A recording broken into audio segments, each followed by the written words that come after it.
என் பேர் வீரலட்சுமி சார். நான் ஸ்கூலுக்கு ஏறி இறங்கிட்டேன். இது மானகவுண்டர் ஸ்கூலில் 10th வரைக்கும் 1ஆம் கிளாஸ் வரைக்கும் 10th வரைக்கும் படித்தாங்க. அந்த ஸ்கூலில் இப்போ 11th 12th இல்லைங்க. அதனால் ஸ்கூலு டிசி கொடுத்துட்டாங்க. டிசி கொடுத்தனால நான் நார்மல் ஸ்கூலில் எல்லா ஸ்கூலுக்கும் போனேங்க. எல்லா ஸ்கூல்லையுமே இவனை வந்து எடுத்துக்க மாட்டேங்காங்க. கேட்டால் டீச்சர்ஸ் இல்லை 11th 12th டீச்சர்ஸ் இல்லைன்னாங்க. 10th வரைக்கும் ஒரே ஸ்கூலில் போட்டேங்க. நல்லா படித்தாங்க. அந்த ஸ்கூலில் நல்ல ஸ்கூல், பேர் போன ஸ்கூல். அந்த ஸ்கூலை நல்லா பார்த்துக்கிட்டாங்க.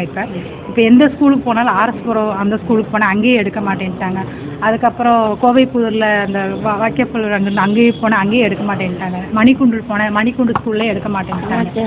இப்போ பீலமேடு பக்கம் அந்த பக்கம் 2 ஸ்கூலுக்கு போனேங்க. அந்த ஸ்கூலுக்கு போனேன், அந்த ஸ்கூலுக்கு எடுக்க மாட்டேங்க. மூளை வளர்ச்சி கம்மினால எந்த ஸ்கூலுமே ரெஸ்பான்ஸ் கொடுக்க மாட்டேங்காங்க. கேட்டால் டீச்சர்ஸ் வரல. இந்த மாதிரி குழந்தைகளுக்கு ஸ்கூலுக்கு இங்கே அவாய்ட் பண்ணுறாங்க. மார்க் 300 மார்க் 10th 300 மார்க் எடுத்திருக்காங்க. ஸ்கூலுக்குலாம் நல்லா போகிறாங்க.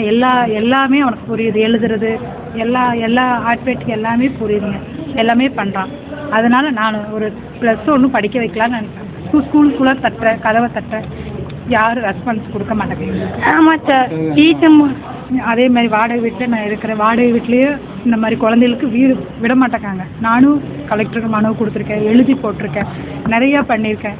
வாடகைக்கு இருக்கிற கத்துனா பையன் கத்துறான்னு சொல்கிறாங்க. என்னால் இவனை விட்டுட்டு வேலைக்கு போகணும். நான் வேலைக்கு போனால் தான் நான் சாப்பிட முடியும் சூழ்நிலை. இப்போ 3 நாள் நான் ஸ்கூலுக்காக அலைஞ்சிட்ருக்கேங்க. டெய்லி அலைஞ்சிட்ருக்கேங்க. எப்போ தருவீங்க? இல்லை, வாடகை வீட்டில் தான் இருக்கும்.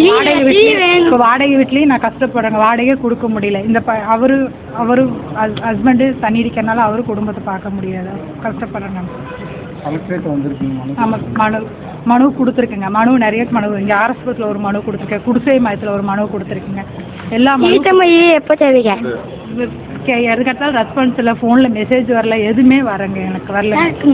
ஸ்கூல் எல்லாமே பண்ணுங்க, எதுவுமே கிடைக்கலங்க. எதுவுமே கிடைக்கல. கேட்டால் நாங்கள் இந்த பையனை வச்சுட்டு டெய்லி இவன் பேரில் தான் எழுதி கொடுத்தேன். இவன் பேர்லேயே ரெஸ்பான்ஸ் எதுவுமே எங்களுக்கு கிடைக்கலங்க. எப்போ தருவீங்க? ஆமாங்க சார். அது வந்து மாணவ கவுண்டர் ஸ்கூல், காந்தி பார்க் பக்கத்தில் மாணவ கவுண்டர் ஸ்கூல்னு சொல்லி இருக்குங்க. அந்த ஸ்கூல் அங்கே இல்லைங்க சார். அங்கே இல்லை.